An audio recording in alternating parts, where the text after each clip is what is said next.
क्या नाम के लिए ध्यान करना चाहिए, या नाम के लिए कोई लक्ष्य बनाना चाहिए कि संसार में हमारा बहुत बड़ा नाम हो जाए?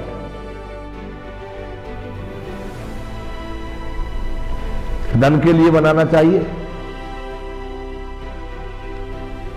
वहां से भी आपको फिर कुछ हाथ नहीं लगेगा, फिर आप पीछे हो जाएंगे, धोखा हो जाएगा।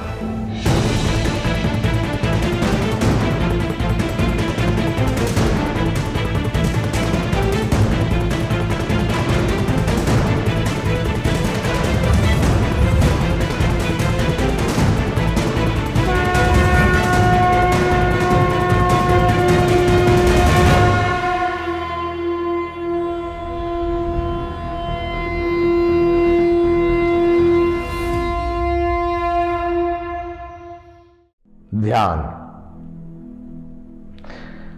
ध्यान भी एक शब्द है जिससे हम परमात्मा को या योग में स्थिर होने के लिए या सत्संग में स्थिर होने के लिए, ध्यान भी एक बहुत अच्छी प्रक्रिया है। ध्यान ये क्या चीज है? ध्यान वो कैसे किया जाए, ध्यान कैसे प्राप्त होता है ध्यान? तो यहां पर ध्यान के विषय में भी बहुत सारे प्रणालियां चल रही हैं, बहुत सारे रास्ते हैं।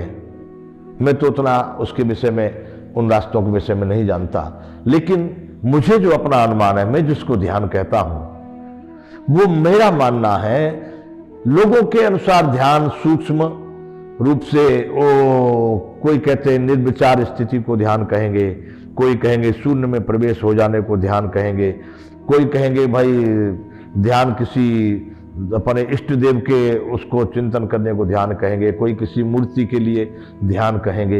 ये सभी बातें मेरी समझ में नहीं है। मुझे जो सीधी तरह से समझ में आ रहा है, ध्यान अपने ध्येय के लिए हर पल जो क्रिया की जा रही है, मानसिक और शारीरिक, मैं उसको ध्यान मानता हूं। और मेरा अपना मानना है कि ध्येय के बगैर ध्यान क्या होगा।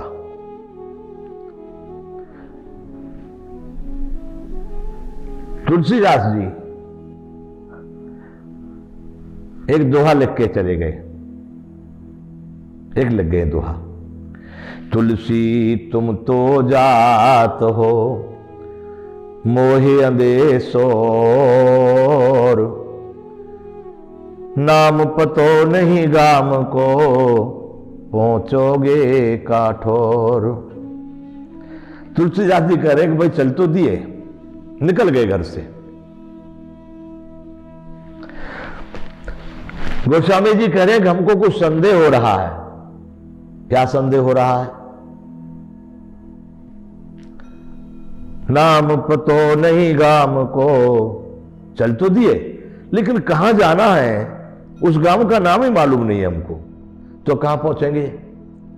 बताइए आप कहां पहुंचेंगे? मतलब यह है कि हम भटक रहे हैं। ध्येय के बगैर हम कुछ ध्यान नहीं कर सकते। मेरा अपना यह मानना है कि सबसे पहले हमको जीवन में हमारा कोई लक्ष्य होना चाहिए,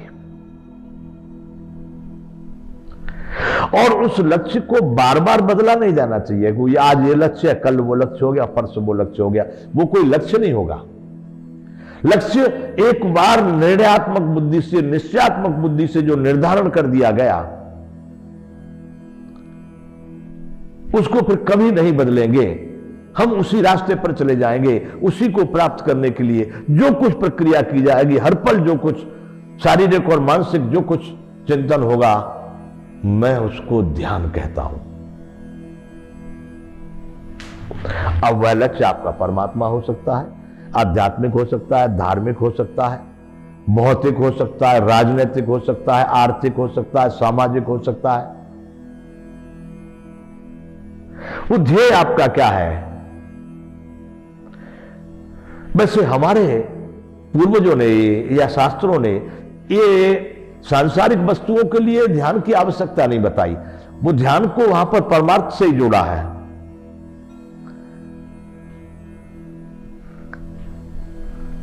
इस मनुष्य के शरीर को पाने का जो हमको अवसर मिला है, ये मनुष्य का शरीर जो हमको प्राप्त हुआ है, इसके लिए सबसे अच्छा कार्य क्या होना चाहिए? जो सफल हो जाए हमारा जीवन, ये मानव शरीर पाना सफल हो जाए, इसके लिए क्या सबसे अच्छा होना चाहिए? वैसे तो यह अनेक अनेक प्रकार से लोग कीर्ति और अपकीर्ति के भागीदार यहां पर बने हैं। सुयश और अपयश संसार में लोगों के हुए हैं। अगर नाम की बात करें तो जहां तक उसका स्वयश जाता है वहां तक सामने वाले का अपयश भी जाता है, नाम तो उसका भी वहां तक जाना जा रहा है। एक को कीर्ति के रूप से जाना जा रहा है तो दूसरे को अपकीर्ति के रूप से जाना जा रहा है। एक का स्वयश हो रहा है तो दूसरे का अपयश हो रहा है, लेकिन जानने में दोनों आ रहे हैं वहां पर। तो क्या नाम के लिए ध्यान करना चाहिए या नाम के लिए कोई लक्ष्य बनाना चाहिए कि संसार में हमारा बहुत बड़ा नाम हो जाए?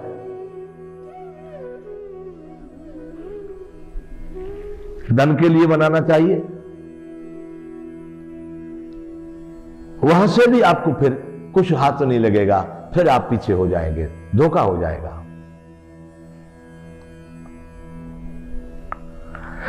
तो मेरा अपना जो अनुभव है, हमारे पूर्वजों से, परंपराओं से, ग्रंथों से या जहां से गुरुजनों से अगर हमको मिलता है तो ध्येय भी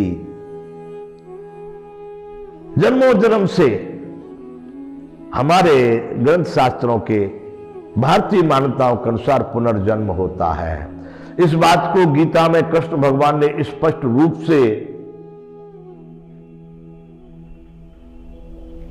अर्जुन को समझाया कि अर्जुन, ये आत्मा फिर शरीर को धारण करता है, फिर शरीर को धारण करता, फिर त्याग करता, फिर शरीर को धारण करता, फिर त्याग करता, फिर शरीर को धारण करता है। अब कौन से शरीर में जाएगा वो उसके कर्मों पर निर्धारित है। तो इस तरह से अनेक प्रकार के, रामायण में भी ऐसा बताया है, जब तक अपने लक्ष्य को प्राप्त नहीं होता तब तक भटक रहा है। इसलिए अगर ध्येय होना चाहिए तो ध्येय भी वह परमार्थ ही होना चाहिए, वह ध्येय परमात्मा ही होना चाहिए, जो कि अनेक प्रकार के कर्मों के बंधन से हम बंधे हुए हैं। उस बंधन से मुक्त होकर के हम अपने लक्ष्य को प्राप्त करें तो संभव है कि उस बंधन से मुक्त हो जाएंगे। पुनरपि जन्मम पुनरपि मरणम पुनरपि जननी जठरे शयनम।